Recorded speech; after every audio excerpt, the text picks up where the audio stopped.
जय श्री हरि। आइए शुरू करते हैं अमलिका एकादशी की व्रत कथा।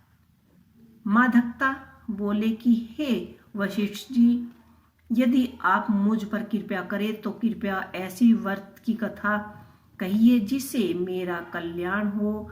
महर्षि वशिष्ठ जी बोले कि हे राजन, सब व्रतों में उत्तम और अंत में मोक्ष देने वाली अमलिका एकादशी के व्रत का वर्णन करता हूँ। यदि एकादशी फागुन मास के शुक्ल पक्ष की हो, इस व्रत के करने से समस्त पाप नष्ट हो जाते हैं। इस व्रत का फल 1000 गोदान के फल के बराबर होता है।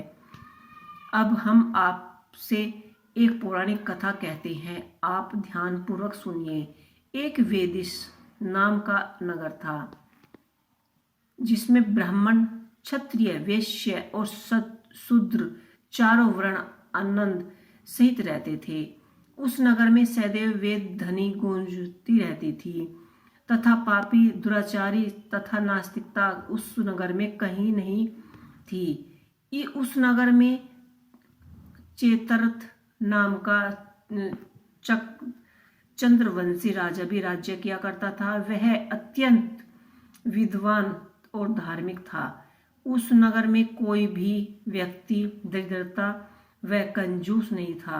सभी नगरवासी विष्णु भगवान थे और अबालिका, वधु, स्त्री, पुरुष एकादशी का व्रत किया करते थे।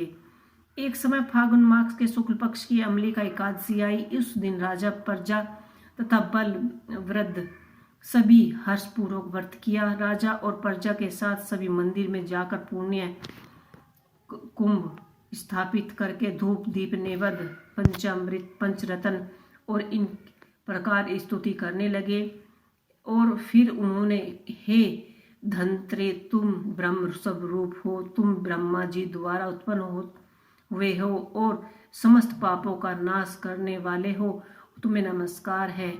अब तुम मेरी आराध्या स्वीकार करो। तुम श्री रामचंद्र जी द्वारा सम्मानित हो। मैं आपकी प्रार्थना करता हूँ, अब आप मेरे समस्त पापों का नाश करो। और उस मंदिर में मैंने रात्रि का जागरण किया है। रात के समय वहां एक बहेलिया आया जो अत्यंत पापी और दुराचारी था। वह अपने कुटुंब का पालन जीव हत्या करके किया करता था।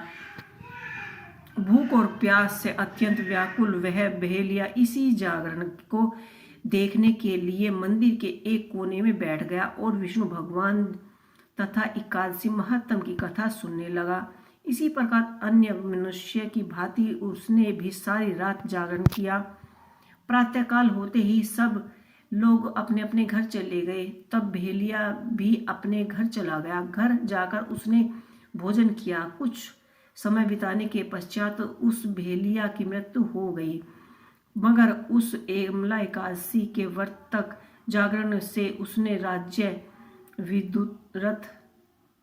विदुरथ के नाम जन्म लिया और उनका नाम वशुरथ रखा गया। युवा होने पर वह चतुर्गनी सेना के सहित 10 धन धान्य से युक्त होकर 10,000 ग्रामों का पालन करने वाला बना। वह तेज में सूर्य के समान, कीर्ति में चंद्रमा के समान, वह तेज में समान, वीरता के में भगवान विष्णु के समान और क्षमा में पृथ्वी के समान था। वह अत्यंत ही धार्मिक, सत्यवादी, कर्मवादी और विष्णु भक्त था। वह प्रजा का सम्मान भाव से पालन करता था। दान देना उसका नित्य कर्तव्य था। एक दिन राजा शिकार खेलने के लिए देवयोग में से वह मार्ग भूल गया और दिशा ज्ञान न रखने के कारण उसी वन में एक वृक्ष के नीचे सो गया। थोड़ी देर बाद पहाड़ी म्लेच्छ वहां पर आ गई और राजा को अकेला देखकर मारो मारो शब्द करती हुई राजा की ओर दौड़ी। म्लेच्छ कहने लगे कि इस दुष्ट राजा ने हमारी माता पिता, पुत्र पौत्रों आदि अनेक संबंधियों को मार दिया है तथा देश में इसे निकाल दिया जाए, अतः इसको अवश्य ही मारना चाहिए। ऐसा कहकर मैं म्लेच्छ उस राजा को मारने दौड़े और अनेक प्रकार के अस्त्र शस्त्र उसके ऊपर फेंके। वे अस्त्र शस्त्र राजा के शरीर पर गिरते ही नष्ट हो गए और उनका वार पुष्पों के सम्मान प्रतीत होने लगा। अब उन मनुष्यों के अस्त्र शस्त्र उल्टे उन्हीं पर प्रहार करने लगे जिससे वे मूर्छित होकर गिरने लगे। उसी समय राजा के शरीर से एक दिव्य स्त्री उत्पन्न हुई। वह स्त्री अत्यंत ही सुंदर होती हुई भी उसकी भुगटियाँ टेढ़ी थी। उसकी आंखों से लाल लाल अग्नि निकल रही थी जिससे वह दूसरी काल के समान प्रतीत होती थी। वह स्त्री म्लेच्छों को मारने के दौड़ी और थोड़ी ही देर में उसने अपने म्लेच्छों को काल के गाल में पहुंचा दिया। जब राजा सोकर उठा तो उसने देखा कि म्लेच्छों को मरा हुआ देखकर वह वहां देखकर कहा कि इन शत्रुओं को किसने मारा है? इस वन में मेरा कौन हितैषी हो सकता है? वह ऐसा विचार करके ही रहता कि आकाशवाणी हुई कि हे राजन, इस संसार में मनुष्य विष्णु भगवान के अतिरिक्त कौन तेरी सहायता कर सकता है? और इसी आकाशवाणी को सुनकर राजा अपने राज्य में आ गए और सुखपूर्वक राज्य करने लगे।